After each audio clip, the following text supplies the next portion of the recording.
사랑하신 성경에서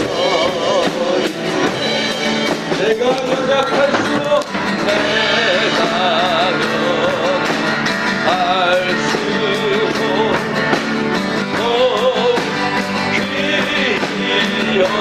여기서 높은 곳 위에서 낮은 오시네 날 사랑하신 날 사랑하신 날 사랑하신 성경에 써있네 세상 사는 동안에 세상 사는 동안에 나와 함께 하신 세상 떠나가는 날 천국 앞에 하시네 날 사랑하신 날 사랑하신 날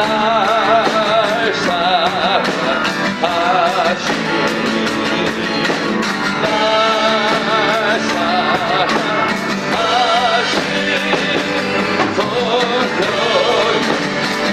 성경서인 한 번 더 날 사랑하신 날 사랑하신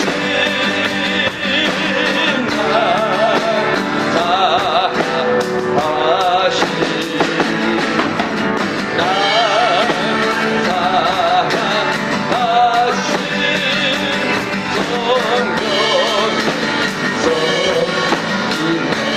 선한 목자 되신 우리 주 선한 목자 되신 우리 주 항상 인도하시고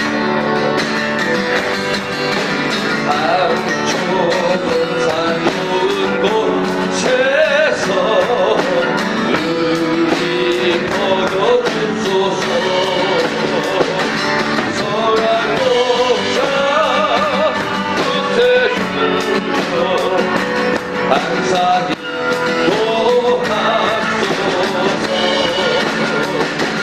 선한 목자 구세주여 항상 인도하소서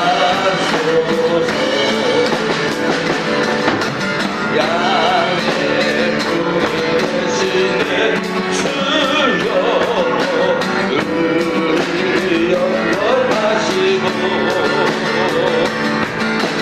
이를 향해 우리를 항상 인도하소서 선한 목자 구세주여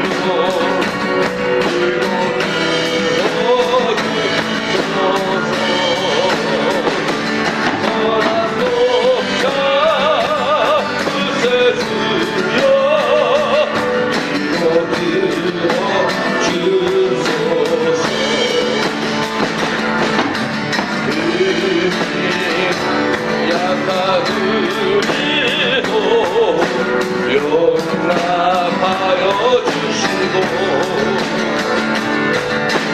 주의 높으시는 내로 자유 얻게 하셨네 선한 목자 구세주여 항상 감히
외람되지만 제가 초등학교 6학년 때까지 과일하고 고기를 안 먹었어요. 군함매인데요. 누나들이 너무 좋아하는 거예요. 과일. 사과 5개 들어오면 막 전쟁이었어요. 고기도 안 먹었습니다. 그래서 우유에다가 한 말아서 그렇게 살았던 것 같아요. 저는 안 먹어도 됐어요. 왜냐면 어머니의 사랑이 있었으니까 그게 더 행복했습니다. 길거리 지나가는 강아지들도요, 이렇게 보면 사랑받은 강아지와 못 받은 강아지의 행동이 틀려요. 사랑받은 강아지는 좀 여유 있는 모습을 보입니다. 근데 이제 사랑받지 못한 강아지는 막 어딘가 불안해서 우리 믿음의 삶도 그런 것 같아요. 사랑을 많이 받은 믿음은 좀 여유 있는 신앙을 갖는 것 같고요. 사랑을 아직 경험하지 못한 신앙은 여전히 세상에서 경쟁 속에서 살아가는 것 같습니다. 그래서 우리가 중요한 거는 어떻게 살아가는 것가 중요한 게 아니라 순간순간 하나님의 사랑을 더 깊이 하는 우리의 믿음이 더 소중하다고 보여집니다. 우리가 날마다 우리 신앙생활 할 때 하나님의 사랑을 더 깊이 알아서 우리의 믿음의 풍요로움을 누릴 수 있는 은혜가 있기를 소망합니다. 제가 요새 얼마나 감사한 게 당뇨 걸려서 좀 4년 전부터 약을 먹었는데 요번에 약을 갈았다고 그랬지 않습니까? 2달 만에 4kg가 빠졌어요. 아, 당뇨 걸려도 그래서 집사람은 당뇨 걸려서 가서 약 탈까 이런 생각했어요. 뭐 이런 땐 얘기입니다. 우리 삶에 있어서 가장 소중한 것은 그리스도가 우리의 친구이자 우리의 희망이자 우리의 생명이자 우리의 전부인 것을 고백하는 그 믿음이 우리 가운데 있기를 바랍니다. 예수보다 더 좋은 친구 없네. 우리 박수하면서 예수보다 더 좋은 친구 없네. 예수보다 더 좋은 친구 없네. 괴로울 때 다가왔었지.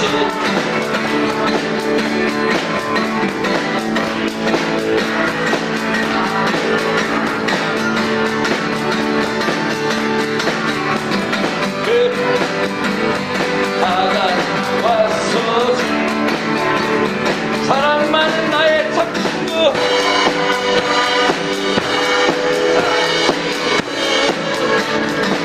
아멘.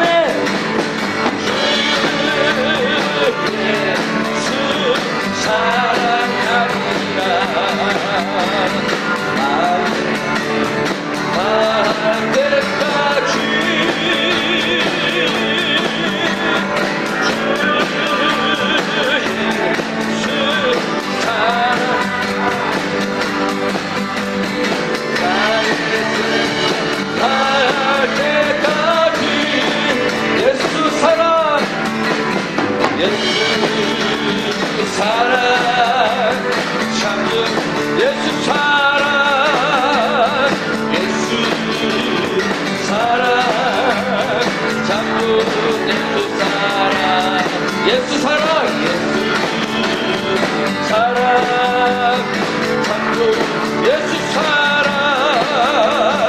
말할 때까지 세상에서 제일 하는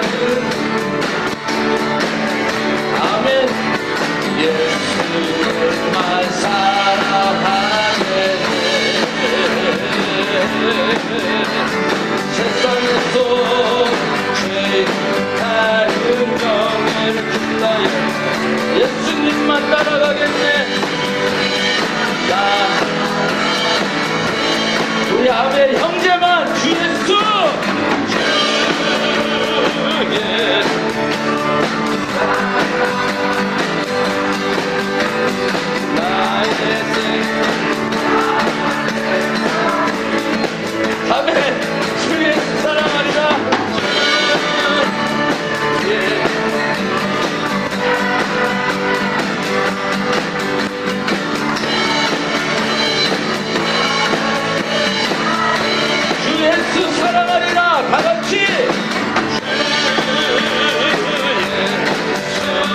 사랑하리라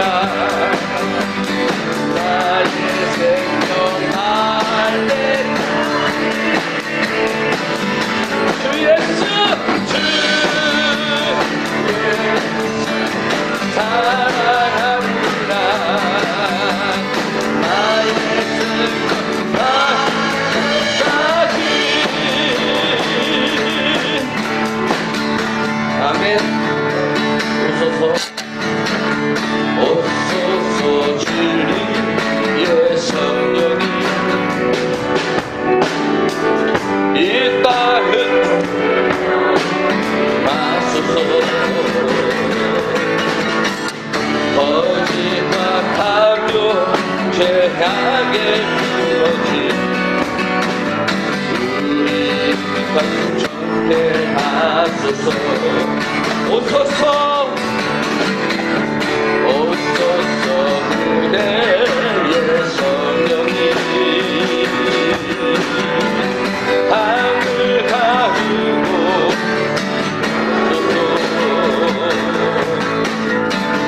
거룩한 불도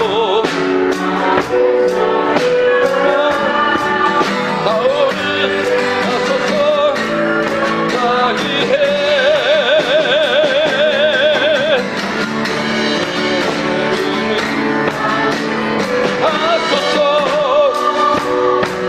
진리의 말씀을 땅게 하소서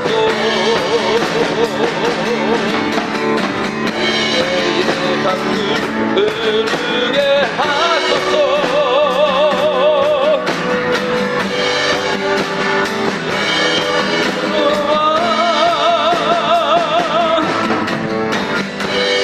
힘을 입은 주의 절정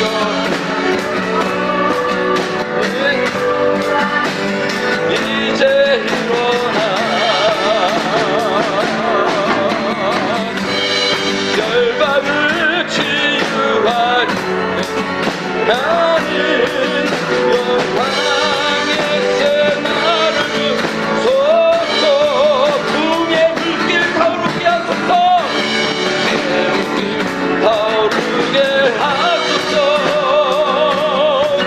진리의 바람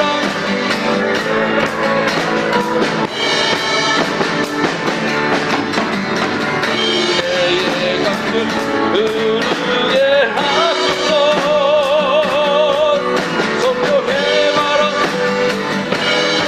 들어와 힘을 입은 주의 특별한 백성 주의 위에 이제 일어나 영광을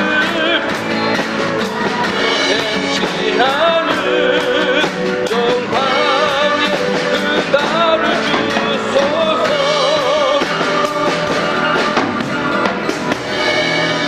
우리 함께 기도하는 시간 갖겠습니다.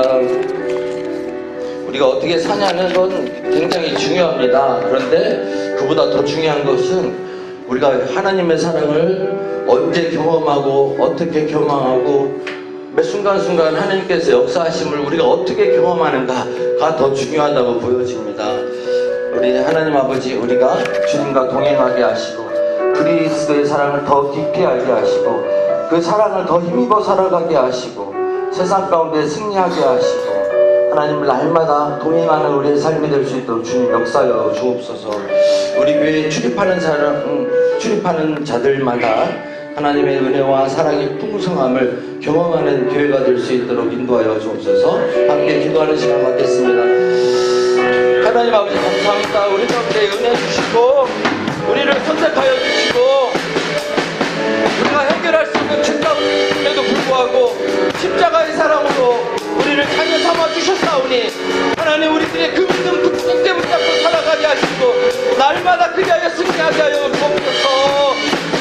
사랑의 십자가를 바라보게 하시고 세상 가운데에 십자가의 사랑을 증거하는 우리들이 되게 하여 주옵소서. 우리들의 표정과 우리들의 언행과 우리들의 삶이 그리스도의 사랑을 증거하는 십자가의 도를 증거하는 귀한 은혜로운 삶이 될 수 있도록 인도하여 주시옵소서.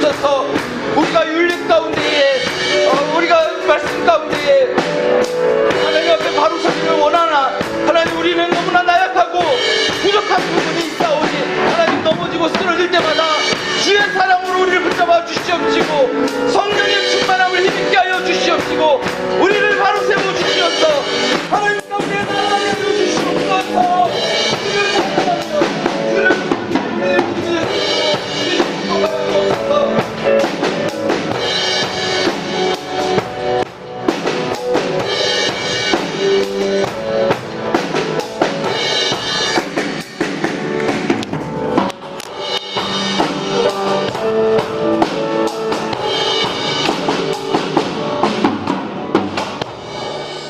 다 같이 일어나셔서 찬양 성부 성자 성령 이어갑니다.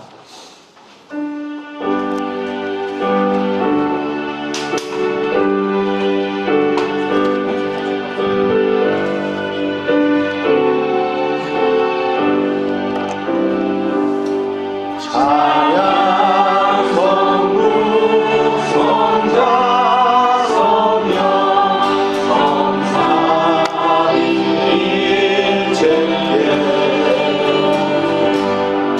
영원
기도합니다.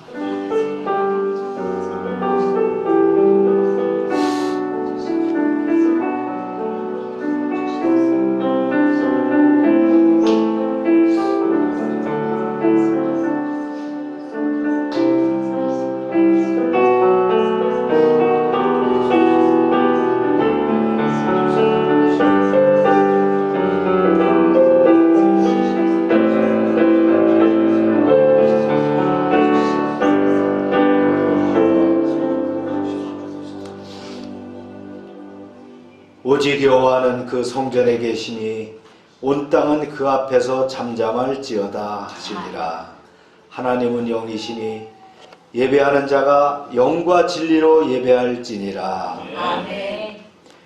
말씀으로 우주 만물을 창조하시고 지혜와 권능으로 이 세상을 통치하시는 하나님, 우리의 마음과 뜻과 정성을 모아 찬양과 경배를 드립니다. 만왕의 왕이신 주여, 이곳에 오셔서 우리가 드리는 예배를 흠양하시고 홀로 영광을 받아 주옵소서. 아멘.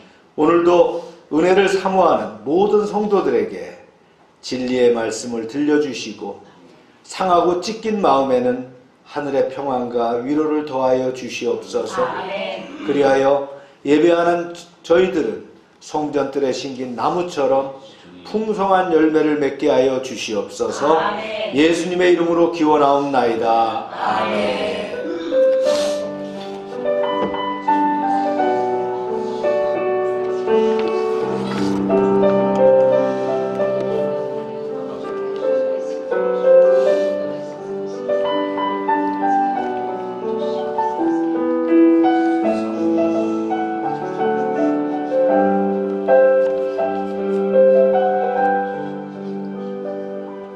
전능하사 천지를 만드신 하나님 아버지를 내가 믿사오며 그 외아들 우리 주 예수 그리스도를 믿사오니 이는 성령으로 잉태하사 동정녀 마르게 하시고 본디오 빌라도에게 고난을 받으사 십자가에 못 박혀 죽으시고 장사한 지 사흘 만에 죽은 자 가운데서 다시 살아나시며 하늘에 오르사 전능하신 하나님 우편에 앉아 계시다가 저리로서 산자와 죽은 자를 심판하러 오시리라. 성령을 믿사오며 거룩한 공예와 성도가 서로 교통하는 것과 죄를 사해 주시는 것과 몸이 다히 사는 것과 영원히 사는 것을 믿사옵나이다. 아멘. 자리에 앉으시기 바랍니다.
여러분의 소망이 진실로 주님의 기쁨이 되기를 원하십니까? 아멘. 그렇다면 우리가 주님이 기뻐하는 삶을 살기를 바랍니다. 아멘. 이 시간 우리의 기도의 제목을 주님께 조목조목 내어놓고 기도하시길 바랍니다.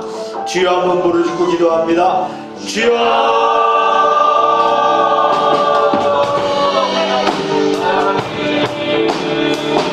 주님의 기쁨이 되기를 원합니다. 종에 남은 삶, 남은 인생,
아버지 하나님,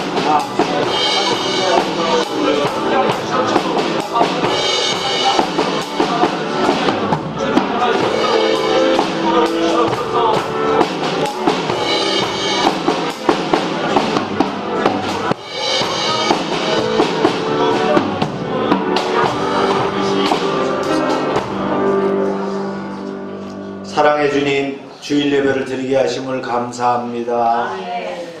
예배는 하나님과의 만남이며 최고의 가치를 드리는 것인 줄로 믿습니다. 순종과 하나님께 소속됨을 인정하는 이 예배, 참여하는 온 교회가 진정과 신령으로 예배하게 하여 주시옵소서. 열방교회 가정들을 축복하시고 믿음 안에 하나 되게 하시며 풍성한 복을 누리게 하여 주시옵소서. 열방교회 사업장들을 지켜주시고 하나님의 능력과 보호가 임하게 하시며 어려운 상황과 여건이라 할지라도 최선을 다해 달려가게 하시고 번창함을 바라보게 하여 주시옵소서. 오병성 장로와 한국자동차 부품협회에 함께하여 주시옵소서.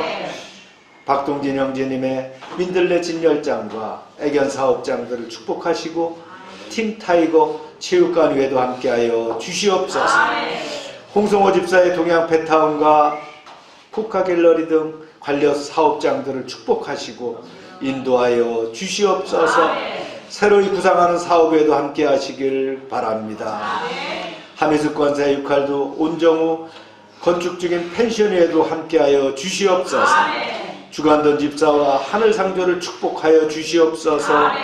최진배 집사의 중국 사업장을 축복하여 주시옵소서.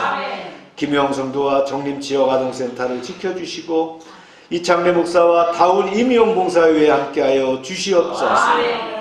열방지역아동센터가 대전에서 모범이 되는 센터가 되게 하심을 감사합니다. 수고하는 이들을 축복하시고 함께하여 주시고 늘 지켜 주시옵소서.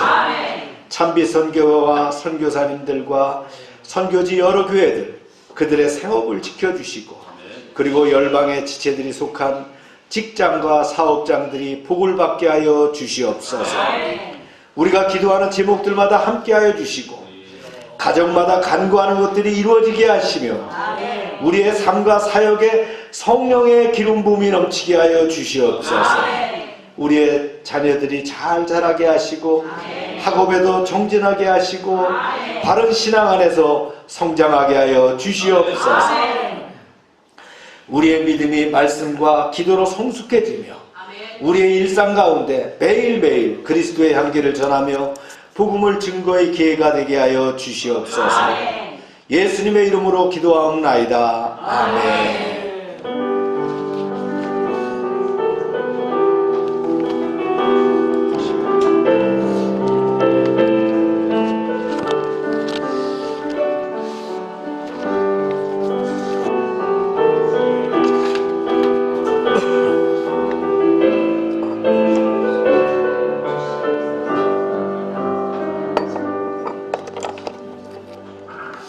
광고 시간입니다.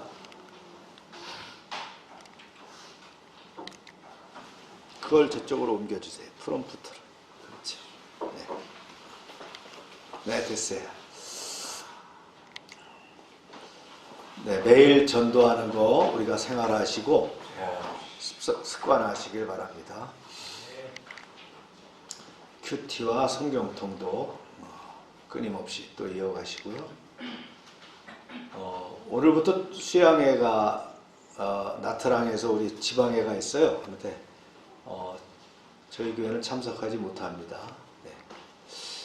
저희 그 장인 아버님께서 병원에 계셔서 불가피하게 다 신청해놨다가 취소했습니다.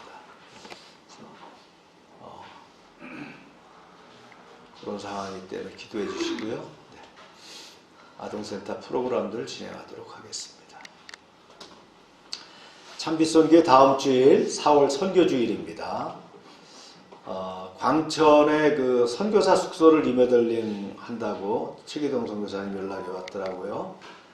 요 창고가 이제 500평 대지에 요 창고가 아마 선교사님 소유로 되어 있는 모양이에요. 그래서 여기에 창고를 임대해 줬는데 이제 기간 만료가 됐고 공실이 돼서 선교사님들 중에서 이제 그 한국에 왔을 때 기거할 데가 없는 분들이 있거든요. 그런 분들 위해서 숙소를 하나 만들고 싶다고 해서 공사 이렇게 진행을 하신다고. 저기가 한국이죠? 네. 한 달 동안에 그 계시는 동안에 아마 이 재능이 있는 목사님들이 재능 기부하시면서 아마 이제 실비로 이제 하시는 모양이에요. 공간이 한 40평 정도 되는 공간이니까 한 가정이 와갖고 충분히 하겠죠. 이게 1층이니까. 그래서 위에서 기도해 주시고 선한 일이지만 여기 또 가역이 많이 들잖아요. 그렇다고 선교사님들이 와서 머무르시는데 무슨 그 비용을 얼마나 받을 수 있겠어요? 여기에 들어가는 전기세나 광열비 정도밖에 못 받겠죠. 아무쪼록 마음 가지시는 그 사역이 잘 됐으면 좋겠어요. 선교사님은 광천에 집이 따로 있으셔요. 어머니 아버지가 물려주신 그 집이 있으셔요. 거기 이제 기거하시고, 요거는 이제 별도의 숙소가 되겠습니다. 시냇가에 심은 나무, 시작. 시냇가에 심은 나무라. 왜 시냇가에 심은 나무만 하냐고 우리 손녀가 그러는데, 그는 시냇가에 심은 나무가 철을 따라 열매를 맺으며 그 잎사귀가 마르지 아니한 같으니 그가 형통하는 모든 일이 다 하는 모든 일이 다 형통하리로다. 이거를 이제 그냥 한 구로 만들었죠, 그죠? 시냇가에 심은 나무. 말씀 있습니다. 시작.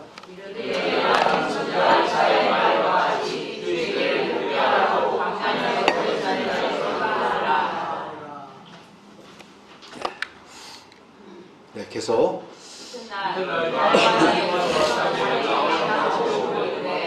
우리가 세상의 죄를 지고 가는 하나님의 어린아이로다. 요한이 또 증언하여 이르되 내가 보매 성령이 비둘기같이 하늘로부터 내려와서 그 위에 머물렀더라. 우리 혜린자매가 두 번째 아기를 가졌다고 소식을 들었어요. 저한테는 얘기는 안 했는데 우리 성도들 사이에 얘기하는 거 들으니까 축하합니다. 박수로. 네.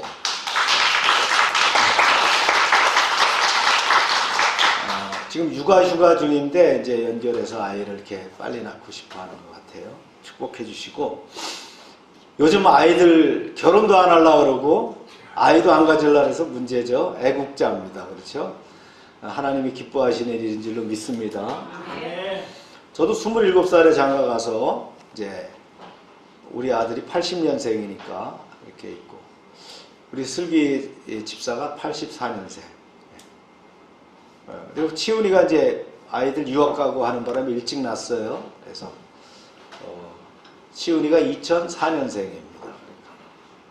아마 우리 신성우 형제하고 홍혜린 자매는 그 아이가 빠를 거예요. 좋은 현상이죠. 아이들을 일찍 낳고 일찍 기르는 것이 좋습니다. 저는 교회에서 강조하기를 25살 넘어가면 빨리 시집가고 장가가기를 바랍니다. 끌 필요 없어요.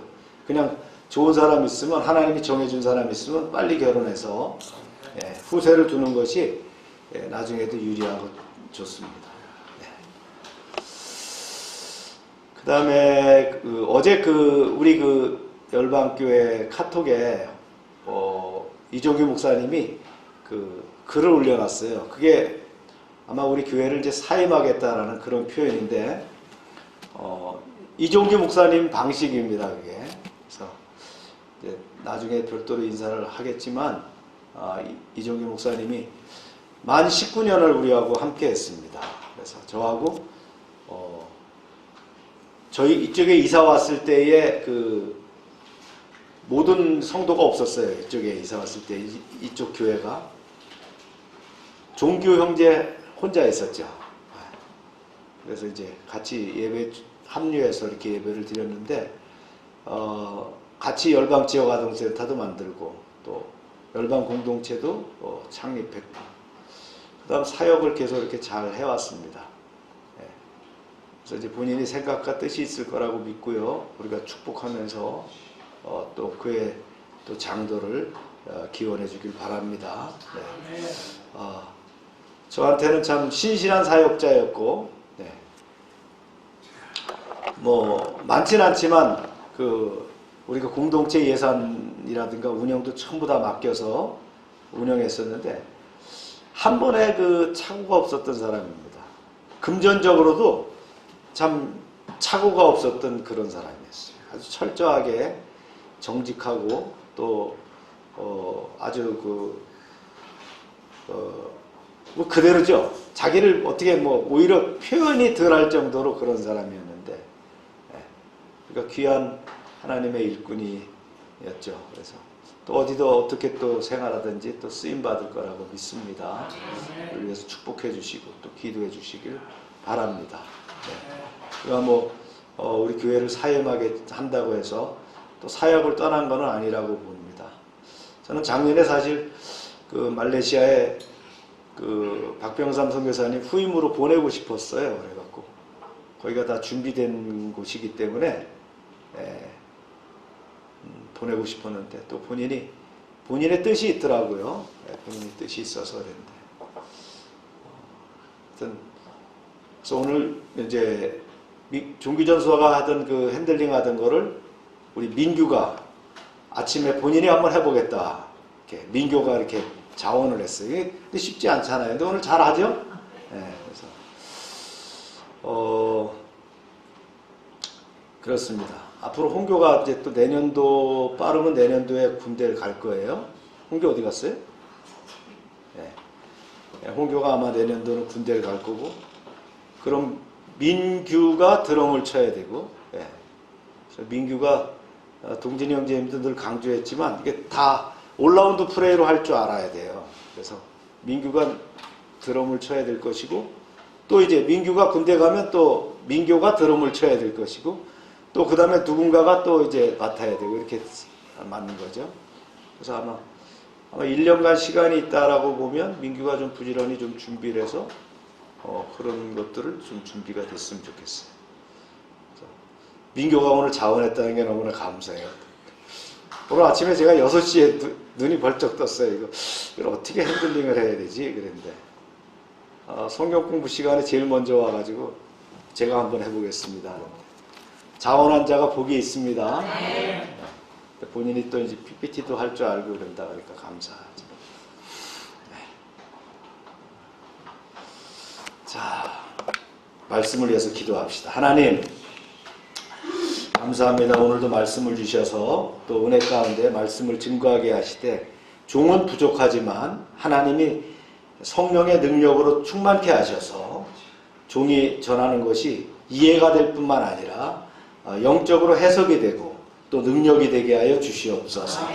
우리와 함께 했던 또 이종규 목사의 장도를 축복하시고, 그가 어디에 있든지 눈동자처럼 보호하시고 인도하셔서 주님께서 쓰임받고 택한 그런 하나님의 일꾼으로 살아가게 하여 주시옵소서. 우리 홍예린 자매 또 두 번째 아이를 임신했는데 또 잘 지켜주셔서 또 순산할 수 있도록 축복하시고, 그 가정에 또 하나님이 또 자녀로 채워주실 때 하늘의 신령한 복과 기름진 복이, 땅에 기름진 복이 넘치게 하여 주시옵소서. 또 신성우 형제 또 장교로서 근무하고 있는데 또 군무도 충실할 수 있도록 지켜주시고 함께하여 주시옵소서. 예수님의 이름으로 기도합니다.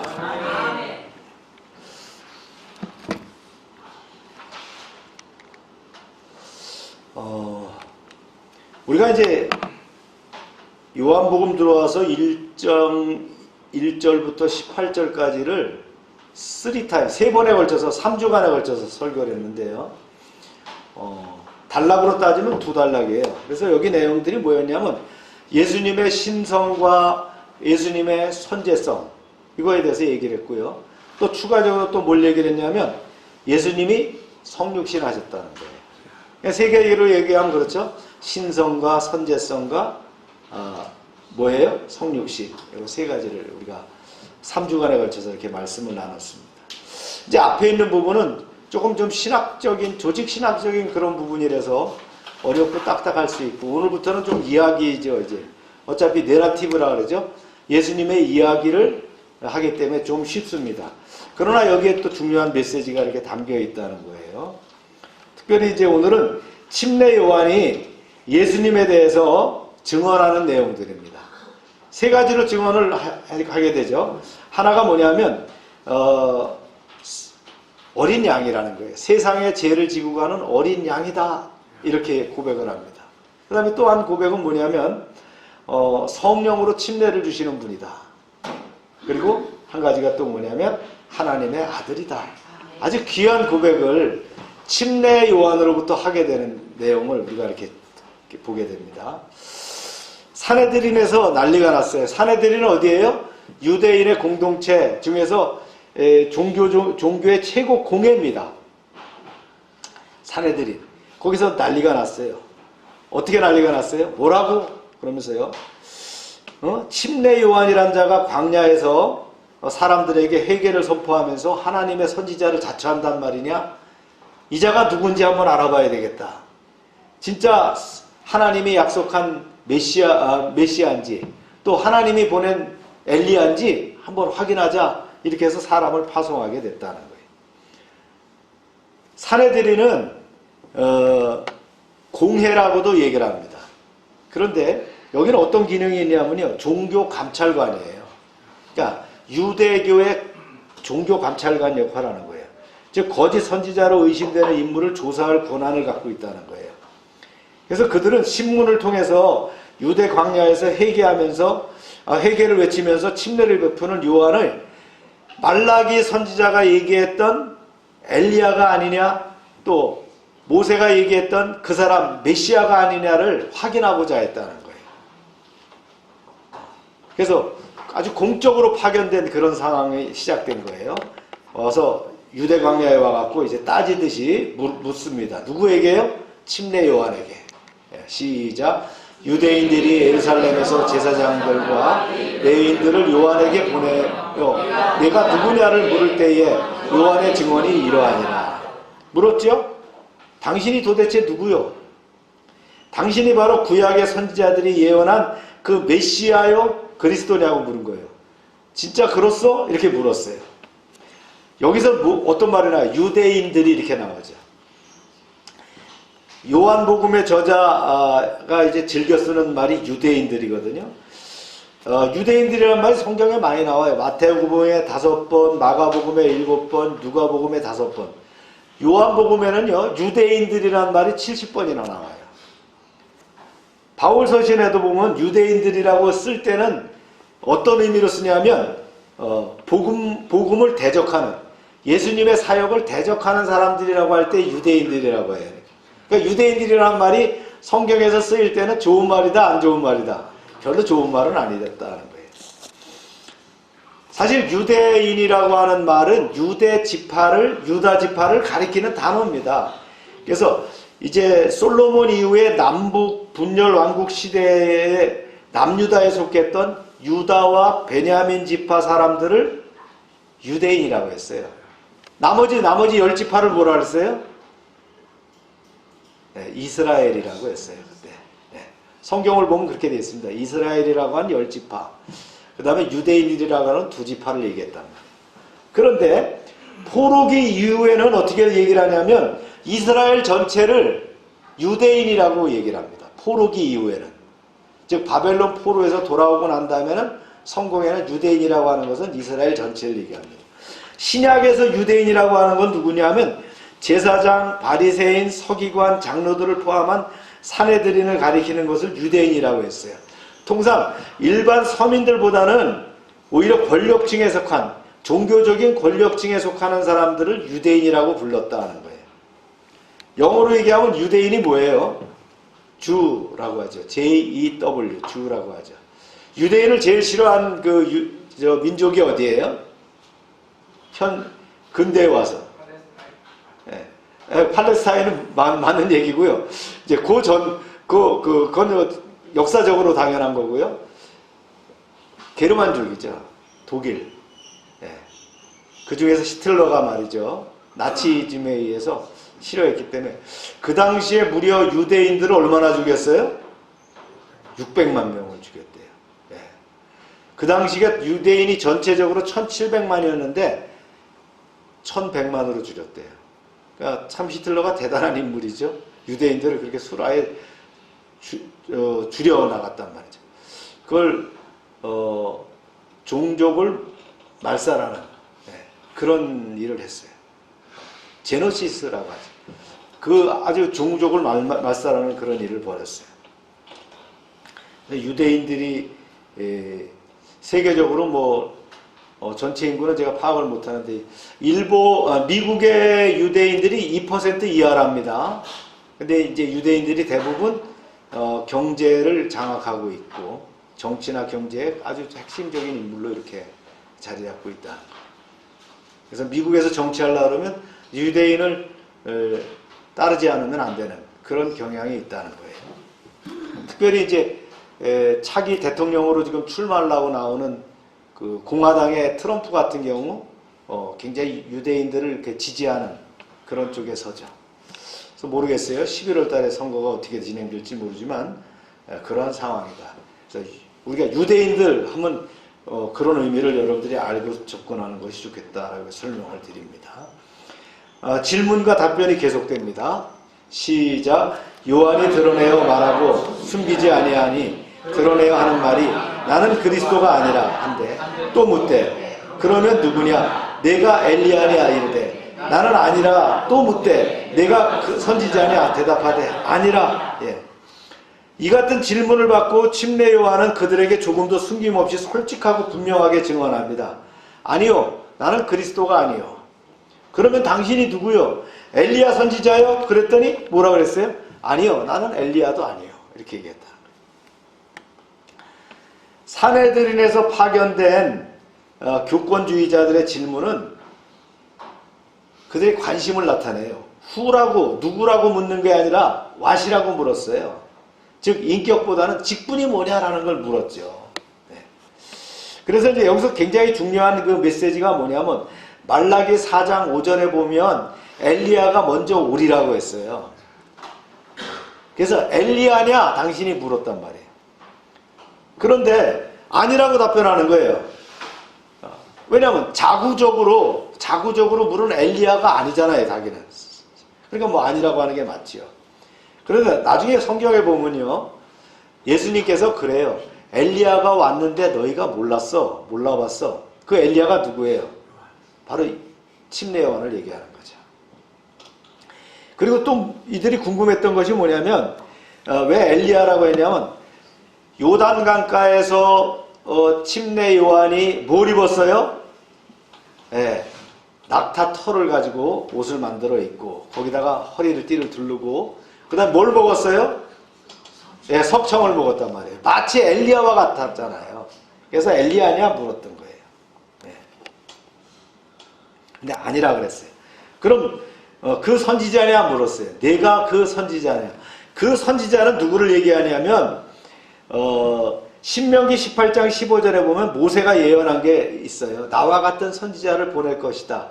나와 같은 선지자를 보낸다는 그 말은 누구냐면요, 예수 그리스도를 얘기하는 거예요. 그리스도를 얘기하는 거예요. 이 말은 뭐예요? 네가 메시아냐 이 뜻이잖아요. 근데 아니라고 했죠. 그러니까 이제 계속해서 질문합니다. 이제 이 파송된 레위 사람과 제사장들이 아주 짜증났어요. 그래서 신경질적으로 묻습니다. 시작.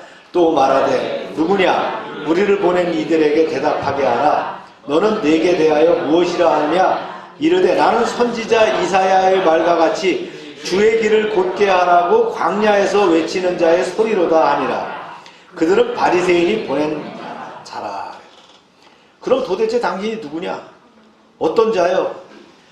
우리를 보낸 분들에게 가서 대답할 수 있도록 분명하게 말해주시오. 당신이 누구인지 우리에게 말해달란 말이요. 그랬어요. 그러자 이제 침례 요한이 구약시대의 이사야 선지자의 말을 인용해서 대답합니다. 잘 들으시오. 나는 주의 길을 예비하라고 광야에서 외치는 자의 소리요. 그랬단 말이에요.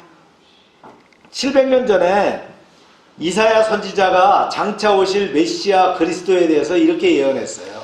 보세요. 시작. 외치는 자의 소리요. 너는 사람들에게 외치기를 너희는 광야에서 여호와의 길을 예비하라. 사막에서 우리 하나님의 대로를 평탄케 하라. 그러니까 침례 요한은 자신에 대해 밝히기를 몰했어요. 장차 오실 메시아를 위하여 사람들로 하여금 그분을 잘 영접하도록 광야에서 외치는 소리다 이렇게 했어요. 단지 메시아가 오는 길을 평탄하게 닦기 위해서 온 일개 선지자에 불과하다 이렇게 얘기했다는 거예요. 여기서 이제 요한에게 제사장과 레위인들을 보낸 사내들인 공회가 있는데 그 중에서 대표자 누가 보냈냐면 바리새파가 보냈거든요. 거기 사내들인엔 두 개 파가 있어요. 바리새파와 사두개파가 있어요. 뭐 그 다음에 거의 열심당 이런 것들도 나중에 나오지만 대표적인 파가 두 지파예요. 여기서 바리새파라는 건 누구냐? 바리새인이라고 얘기하죠.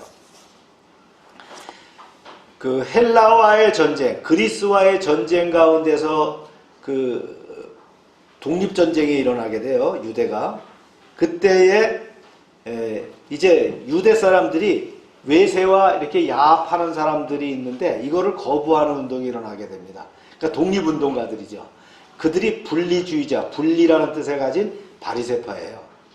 그래서 바리새파라는 건 분리라는 뜻이에요. 그래서 다분히 뭐예요? 국수적이고 또 율법주의적인 그런 지파라는 거예요. 이들이 시간이 흐를수록 아주 형식주의에 빠지게 됩니다. 그래서 하라 하지 마라 이렇게 율법을 말이죠. 600 몇 가지를 정해놓고서는 그걸 준수하는 아주 그런 형식주의에 빠지게 돼요. 그래서 예수님이 오셨을 때 뭐랍니까? 너희는 뭐라고 해요? 히포크라티야. 너희는 위선자들이야. 형식을 중요시하면서 진짜를 모르고 있어. 이렇게 질책을 받게 되죠. 그래서 그들은 신약 성경에 보면 이 바리새파들이 대부분 어떻게 합니까? 예수 그리스도와 대적 관계를 이루게 되는 거예요. 그 다음에 또 하나의 지파가 누구냐면 사두개인들이거든요. 사두개인들은 유대교라고 하는 그 종교에 있어서 아주 귀족적인 제사장들 단체예요. 이들은 아주 정치적이고 종교적인 면에서는 자유주의자였어요. 네. 그렇죠? 그러면 바리새파는 좀 더 보수주의적이고요. 이들은 좀 더 자유주의적이었단 말이에요. 그래서 성경에 보면 사두개인들이 뭐를 안 믿는다 그랬어요? 부활을 안 믿는다 그랬죠. 부활을. 그렇죠? 이런 양파가 있었는데 여기 침례 요한에게 파견을 보낸 제사장들과 레위인을 파송한 사람들은 누구라고요? 우리가 읽었어요. 네. 바리새인들이 보냈단 말이에요. 바리새인들이 보냈다. 그걸 이제 배경을 이렇게 여러분들이 알고 있으면 돼요. 그래서 이제 침례 요한에게 이제 또 묻게 됩니다. 질문이 계속되는 거예요. 시작. 또 물어 이르되 내가 만일 그리스도도 아니요 엘리야도 아니요 그 선지자도 아닐진데 어찌하여 침례를 베푸느냐. 전곡을 찔렀죠. 야, 너 이것도 아니고 저것도 아닌데 네가 왜 네 맘대로 침례를 줘? 이렇게 얘기했다는 거예요. 침례라는 거에 대한 그 바리새인들의 생각이 있었어요. 침례가 뭐냐라는 거예요. 첫째, 그들이 생각하는 그 침례라고 하는 거는 이방인을 개종할 때에 이방 세계의 더러운 것을 씻기 위해서 물로 씻는 의식, 이걸 침례라고 했다는 거예요. 그런데 침례 요한이 이방인들만 침례를 줬나요? 아니죠. 유대인들도 침례를 주면서 뭐라고 해요? 독사의 자식들아, 누가 너희에게 일러 장차 올 진노를 피하라고 했느냐? 유대인들이 침례를 받으러 왔는데 뭐라 그랬어요? 독사의 자식들아, 이렇게 했단 말이에요. 그러면서 유대인들에게도 침례를 주는 거예요. 그러니까 바리새인들이 봤을 때 이게 맞아요, 틀려요? 틀리죠. 이방인들을 깨끗하게 하려고 이방 세계 거를 다 씻으려고 침례를 하게 했는데 유대인들까지 침례를 주니까 바리새인들이 부글부글 끓었단 말이에요. 두 번째는요, 유대인들이 침례는 누가 줘야 된다고 생각했어요? 메시아와 연관지었다. 그러니 이 얘기는 뭐냐면 에스겔서나 스가랴서에 보면 침례는 어떻게 해요? 죄를 깨끗게 하는 표시고 이거는 메시아에 관련된 메시아의 영역이라는 거예요. 죄를 깨끗이 하는 게 누구 영역이에요? 하나님의 영역인데 네가 왜 그런 제사함의 침례를 주느냐, 이런 얘기예요. 이거는 그 당시에 봤을 때는 뭡니까? 죽을 죄죠. 그죠? 그래서 블레스펌이라고 얘기한 거예요. 너는 그 뭐랄까, 하나님을 모독한 거야, 이렇게 얘기했단 말이죠. 그러니까 침례 요한이 뭐라고 여기 대답을 하느냐, 이렇게 합니다. 시작. 요한이 대답하되 나는 물로 침례를 베풀거니와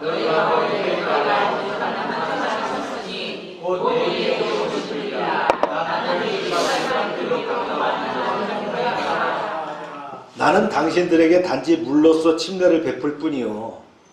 그러나 당신들 가운데는 당신들이 아직 알지 못하는 분이 계시오. 비록 그분은 나보다 뒤에 오시는 분이지만 나는 그분의 신발끈조차 풀어드릴 자격이 없소. 이렇게 얘기했다. 침례 요한이 베푸는 것은 단지 뭐라는 거예요? 물로 침례를 베푸는 것이라는 거예요. 이게 뭐예요? 물침례라는 거예요. 물침례의 가장 근본적인 원칙이 뭐다? 회개예요, 회개. 회개를 상징하는 거예요. 그래서 장차 죄를 씻어주실 자 메시아를 맞이할 준비를 하기 위해서, 메시아를 맞기 위해서 어떻게 해요? 깨끗하게 씻겼다는 거예요. 아멘입니까? 이걸 설명하는 거예요. 다시 말해서 물침례는 복음을 듣고 회개함으로 이제는 신자가 되었다는 사실을 물로서 씻거나 물속에 이 잠그는 그런 외적인 형식을 통해서 신앙 고백의 일종으로 하는 의식이다라는 거예요. 그렇죠? 우리도 그렇게 인정을 합니다. 물침례라는 건 뭐예요?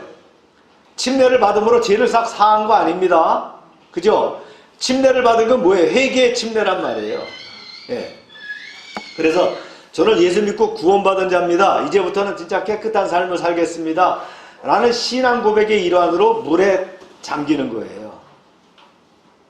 그게 이제 예수님이 십자가에서 죽으심이고 올라오는 것이 부활하십니다. 이렇게 이제 예표하는 거예요. 이거 퍼포먼스라는 거예요.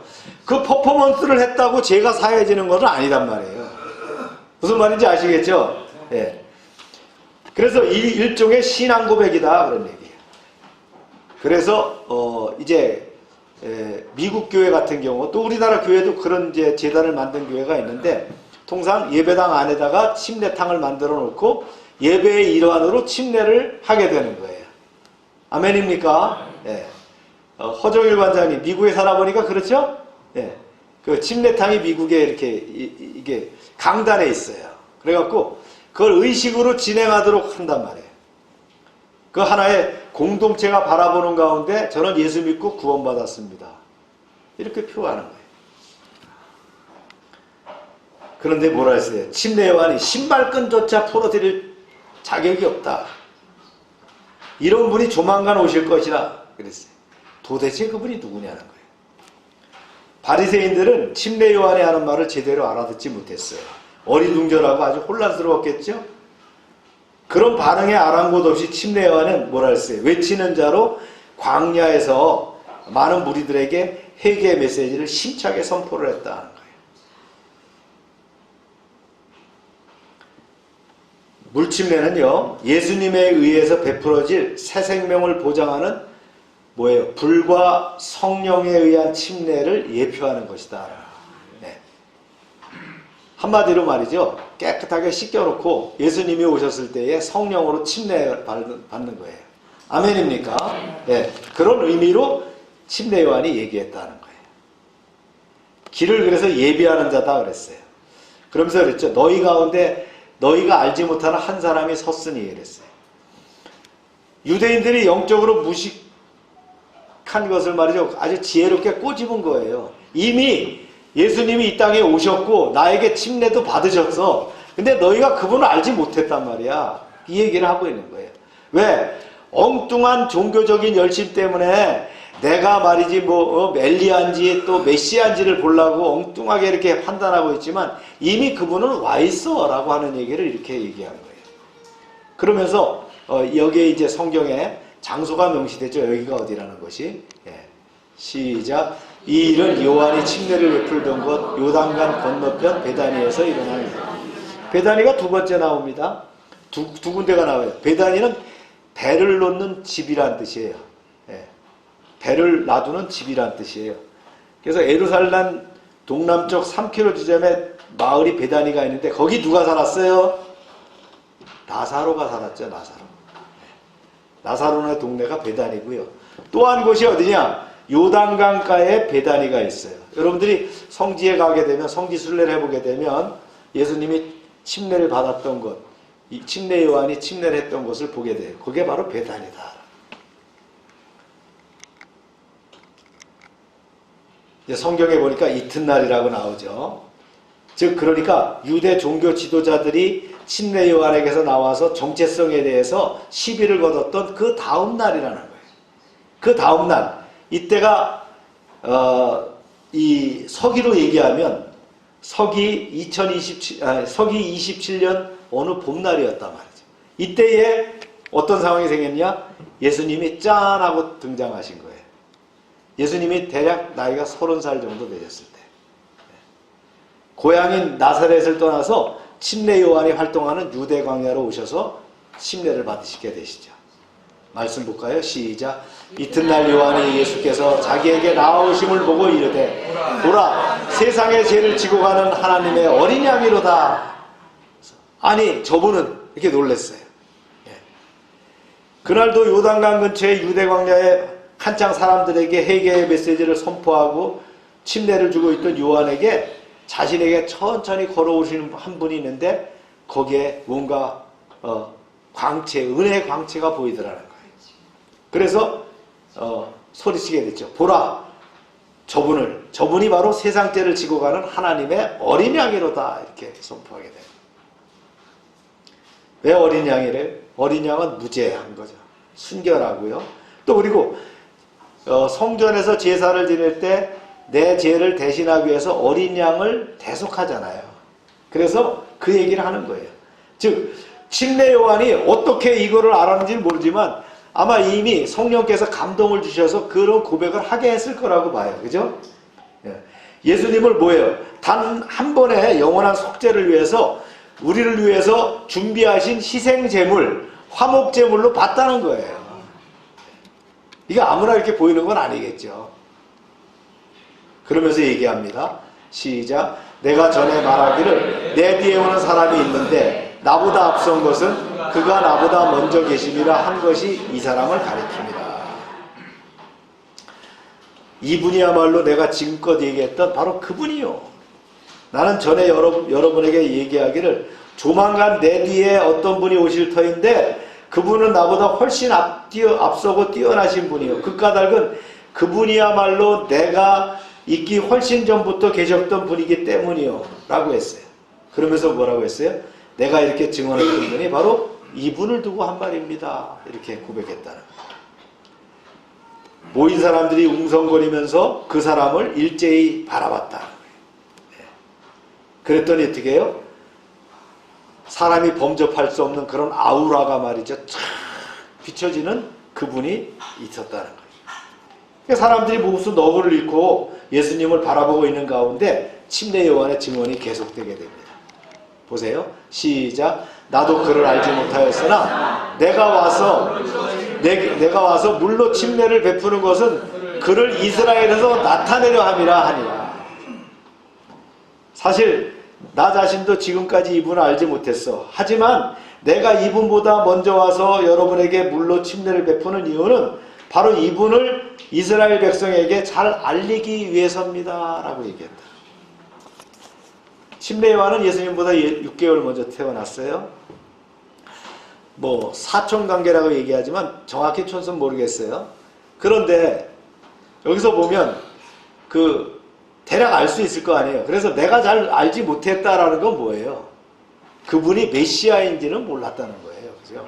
네. 그런데 이제 또 요한이 증언하죠. 보시죠. 시작. 요한이 증언하여 이르되 내가 보매 성령이 비둘기같이 하늘로부터 내려와서 그 위에 머물렀더라. 여러분, 나는 성령이 하늘에서 비둘기처럼 내려와서 이분이 위에 머무는 것을 보았어. 성령이 뭐처럼? 비둘기처럼. 사람들이 갸우뚱했어요. 침례 요한은 성령이 비둘기 형상으로 예수님에게 임하는 것을 보았거든요. 그렇습니다. 이때 성령은 분명히 비둘기 형상을 취하면서 나타났어요. 네. 여러분, 근데 성령이 기름 부을 때 우리가 눈으로 볼 수 있나요? 볼 수 없어요. 아주 특별한 사건이 됐겠죠. 그럼 왜 비둘기냐? 하여튼 비둘기 같다라는 거예요. 네. 그래서 제가 이제 수토를 걸칠 때 보면 거기에 뭐가 있어요? 비둘기가 있죠. 그게 바로 성령의 의미하는 겁니다. 성령이 비둘기같이 임했다. 복음서 마태복음, 마가복음, 누가복음에서 동일한 표현을 합니다. 성령이 비둘기같이 내려졌다. 비둘기라는 게 뭐예요? 그리스도의 무죄하심, 또 그 다음에 성품의 순결하심, 부드러움 이런 것들을 뭘로 표현했어요? 비둘기로 표현했는데 그런 비둘기 같다라는 게 뭐냐는 거예요. 직관적으로 그냥 직관적으로 봐서 비둘기라고 표현하느냐는 거예요. 아니겠죠. 뭔가 보였다는 거잖아요. 그죠? 하늘에서부터 내려왔는데 이 하늘이라는 것은 공중을 얘기하는 게 아니에요. 그죠? 하나님 나라로부터 뭔가가 내려왔는데 그것이 비둘기처럼 내렸다는 거예요. 이거를 어떻게 우리가 해석할 수 있을까? 네.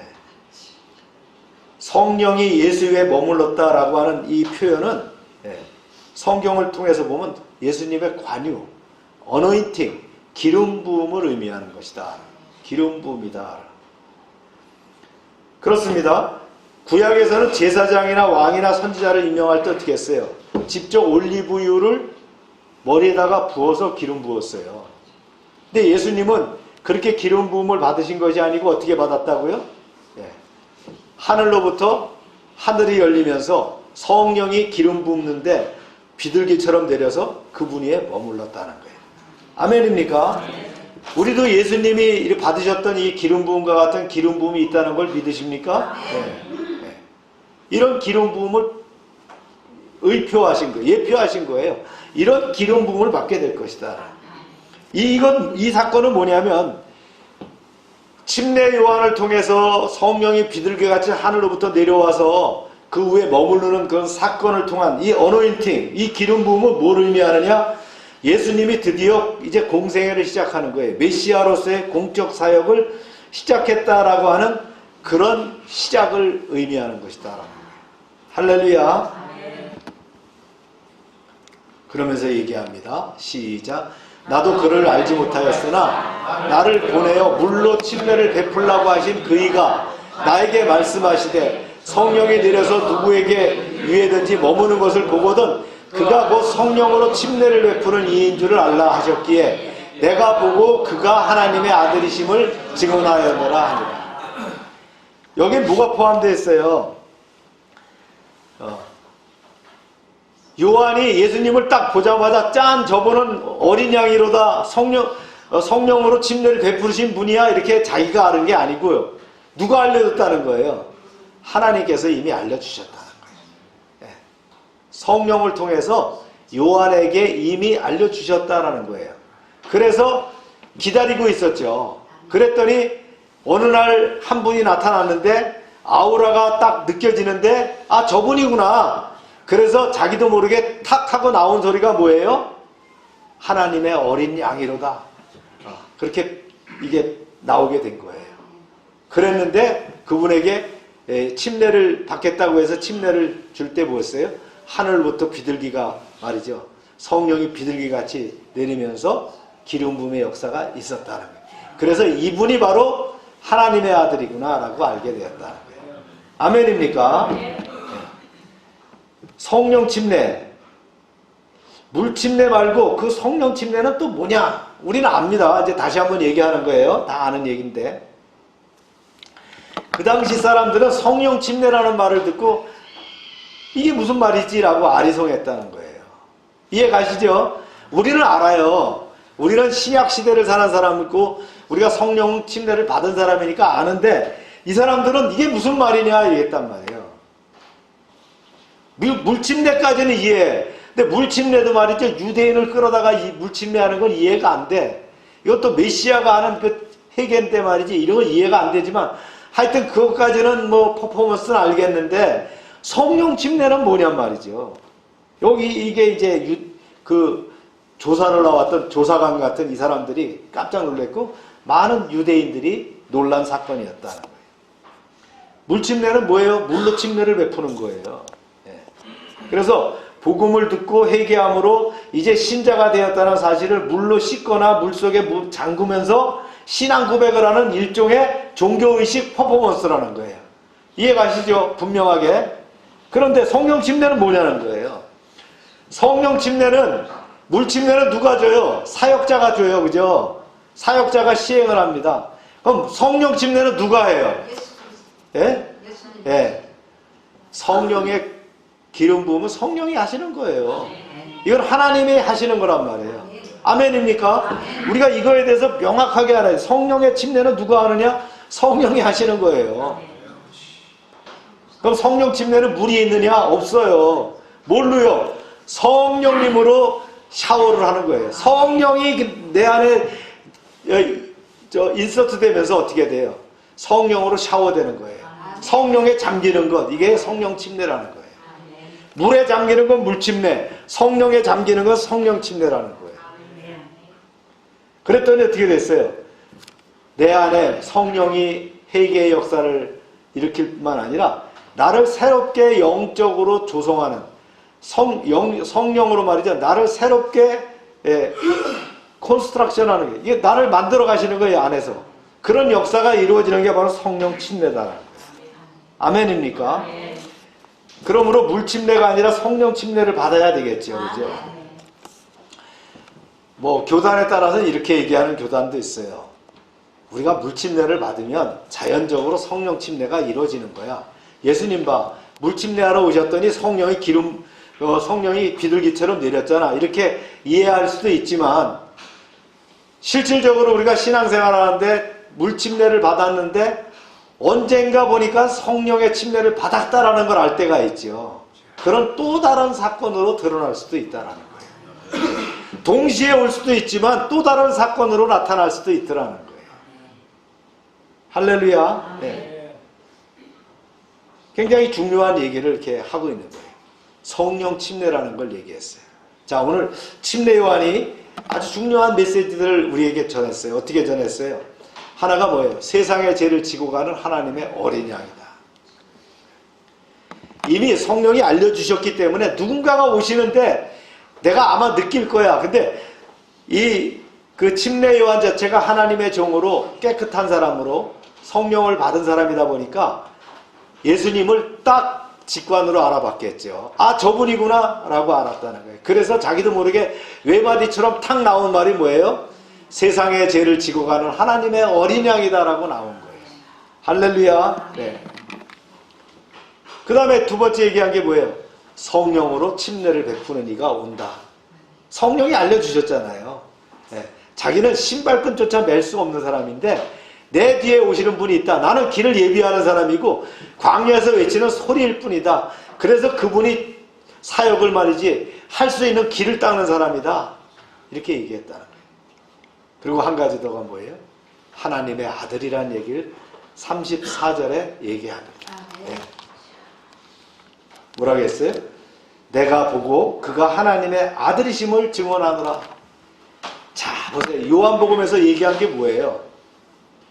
중요한 메시지가 선제하셨고 그 다음에 신적인 요소를 가졌고 인카네이션한 분인데 그분이 누구라고요? 하나님의 아들이라는 거예요. 요한복음의 제일 중요한 주제가 뭐예요? 하나님의 아들이라는 거예요. 마태복음은 왕으로 오셨다 그랬어요. 누가복음 그 다음에 마가복음은 종으로 오셨다고 했어요. 여기 뭐라고 했어요? 하나님의 아들로 오셨다 이렇게 하는 거예요. 누가복음은 인자로 오셨다 그랬죠. 네, 하나님의 아들로 오셨다. 그가 바로 요한입니다. 여러분, 우리도 이 땅에 보내신 것은 주님의 일을 위해서 주님의 사역에 쓰임받기 위해서 오신 것을 믿으십니까? 네. 우리의 소명을 발견하시기 바랍니다. 내가 이 땅에서 뭐 열심히 살아서 가족을 먹여 살리고 이 땅에서 잘 살고 하는 것도 중요하지만 우리의 엔드 스테이트는 뭐예요? 최상의 목표는 하나님과 그의 나라를 위해서 쓰임받기를 원하는 거예요. 할렐루야. 우리가 인생에 성공해서 물질적인 것을 다 떠나서 물질을 넘어서서 말이죠. 그런 자유함을 얻을 뿐만 아니라 하나님과 그 나라를 위해서 쓰여지는 그런 승리하는 인생 되기를 축원합니다. 다 같이 우리 말씀과 함께 기도합니다.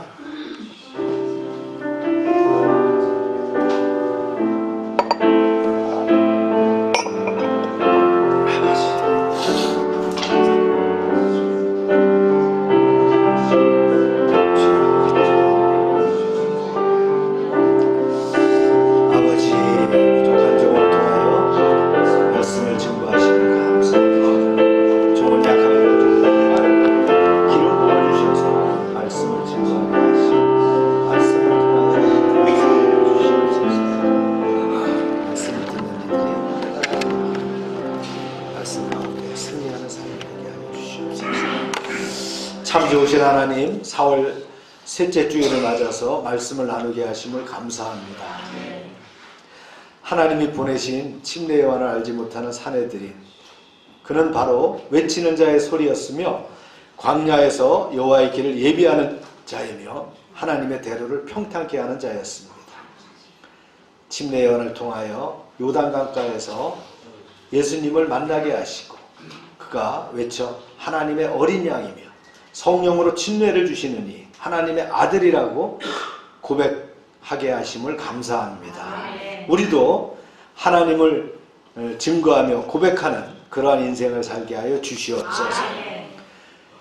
지구촌에 여전히 전쟁의 위협이 상존하고 또 더 커가고 있는 그런 상황입니다.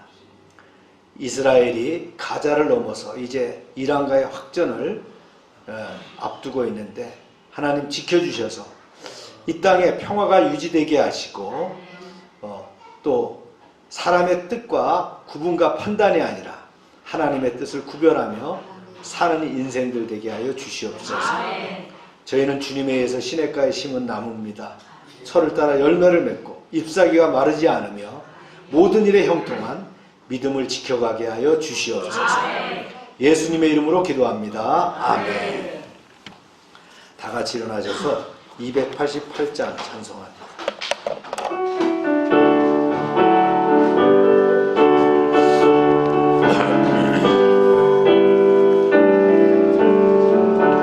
예수를 나의 주 삼고 성령과 이로써 거듭나니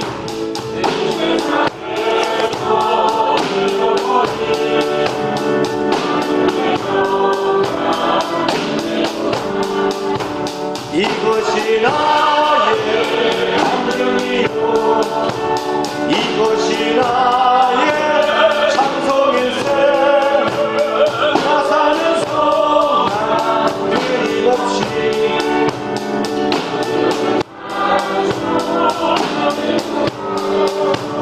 온전히 주께 맡기네요 사랑의 음성을 듣는 중에 천사들 왕래하는 것과 하늘의 영광 보리로다 이것이 나의 안증이요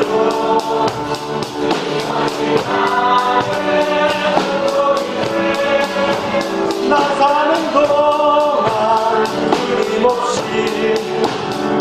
주를 찬송하리로다 주 안에 기쁨 누림으로 마음의 풍랑이 잔잔하니 세상과 나는 간 곳 없고 구속한 주만 이것이 나의 간증이요 이것이 나의 찬송일세 나 사는 동안 끊임없이 구주를 찬송하리로다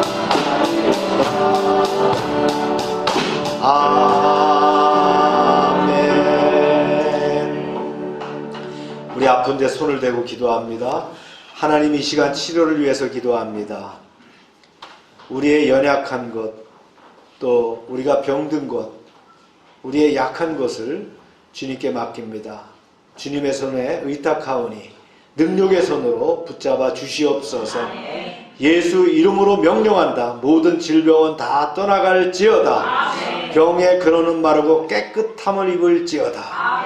더러운 것들은 다 떠나갈지어다. 이 시간 역사하셔서 주님 함께 하시고 우리를 치유하시고 하나님께 영광 돌리는 인생으로 살게 하여 주시옵소서.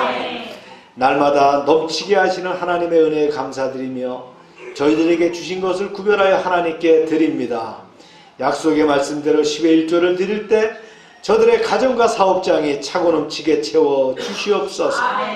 황총을 금하여 주시옵소서.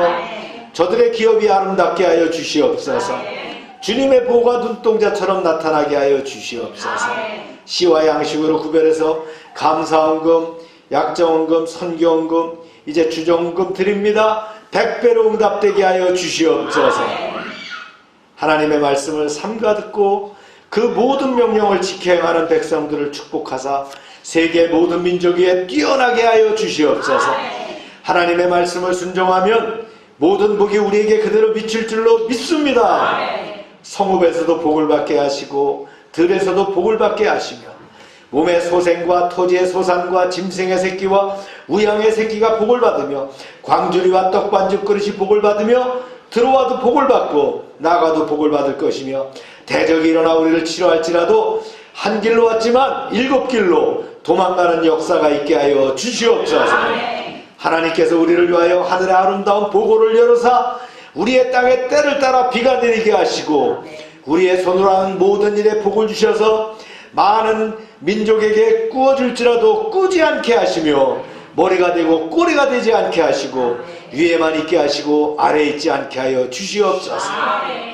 저희가 드리는 이 물질 하나님이라는 데 귀하게 쓰여지게 하시고 쓰이는 곳마다 하나님의 영광과 역사하심을 나타나게 하여 주시옵소서. 이제는 우리 주 예수 그리스도의 은혜와 하나님 아버지의 크신 사랑과 성령의 교통하심이 이제로부터 영원토록 함께 하시기를 축원하옵나이다. 아멘.